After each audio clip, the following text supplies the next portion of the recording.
Hey guys, welcome back to my channel. So today I am super excited to be reviewing one of e.l.f.'s products. It is called their Beautifully Bare Foundation Serum. I was really excited to see this. I really love their, I think it's called their Flawless Foundation Finish. Correct me if I'm wrong, I think that's what it's called.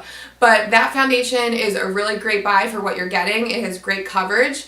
And when I saw this foundation and that it was called a serum, I was really excited because serums usually have great for your skin ingredients. So really excited about this. So let's get right on to the try on, and after the try on, I'll let you guys know my thoughts. Alright, so I'm going to start out by priming my face. So sometimes instead of a primer, I like to use a moisturizer. And I really love this fresh, what's this called? Fresh Rose Hydrating Gel Cream. This stuff is so great, especially right before applying makeup because it sinks into your skin so quickly. And it doesn't beat up like a lot of moisturizers do. And it's so refreshing. Alright, so now I'm going to go ahead in with the foundation. So I'm just going to apply this directly to my face. I like to do this with more watery foundations. Did you hear my Philadelphia accent come in right there? My water. It's funny, I actually used to change the way I said water. My first job was at an Italian restaurant. Actually, this like really kind of fancy Italian restaurant. And I thought, I don't know, I just thought it didn't sound classy saying water, so I changed it to water. And it's just looking back, it's just so funny. And I'm like, whatever, you should be proud of who you are. Oh, and I should mention I'm using my L'Oreal sponge. I love this thing. I do have a beauty blender, and it sounds so ridiculous, but I save the beauty blender for special occasions just because it's just so ridiculously expensive for a sponge, and I think this works just as well. Alright, so this is actually covering pretty nicely.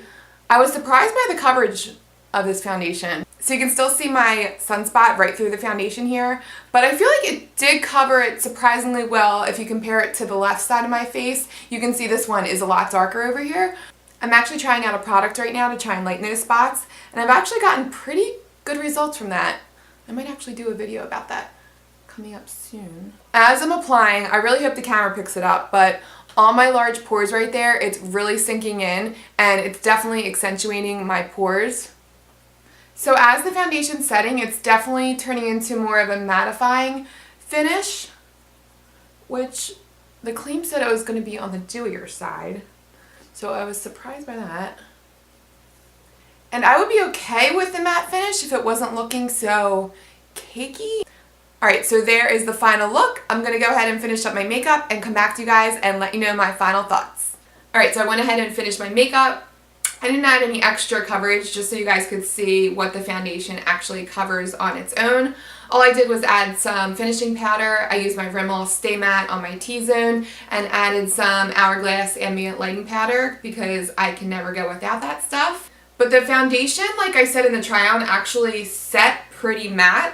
My skin definitely leans towards the drier side. It's definitely a combination. I do have some oily zones. And I found this foundation clinging to a lot of my dry patches, especially underneath my eyes, kind of like at the bottom of my cheeks I get really dry, and that is where you could really see the foundation. The coverage I was actually surprised by. I do have some sunspots or melasma in my face, one right underneath my eye right here, and then a few on the left side of my cheek. You can still see those through the foundation, which I don't mind. A little bit of concealer can cover those up, but if you're looking for a heavier foundation, this is definitely not the foundation for you. The color, like I said, I think it was a little too dark for my skin tone. You can kind of see the difference between my head from my chest.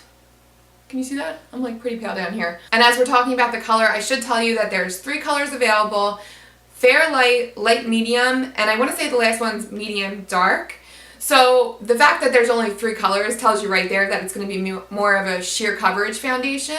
One thing to point out with the vitamins, all of them are listed at the bottom of the ingredients list, and I'm sure you guys all know anything listed at the bottom of the list as far as ingredients go come in the lowest concentration in the actual product. So even though it claims that there's all these different types of vitamins, when they're at the very bottom end, are they really going to have that much effect on your skin? This foundation is in a clear jar, so essentially the vitamins are already getting exposed to sunlight. They're going through a chemical reaction already that's causing them to lose those benefits that they would otherwise be having to your skin if the jar was protected.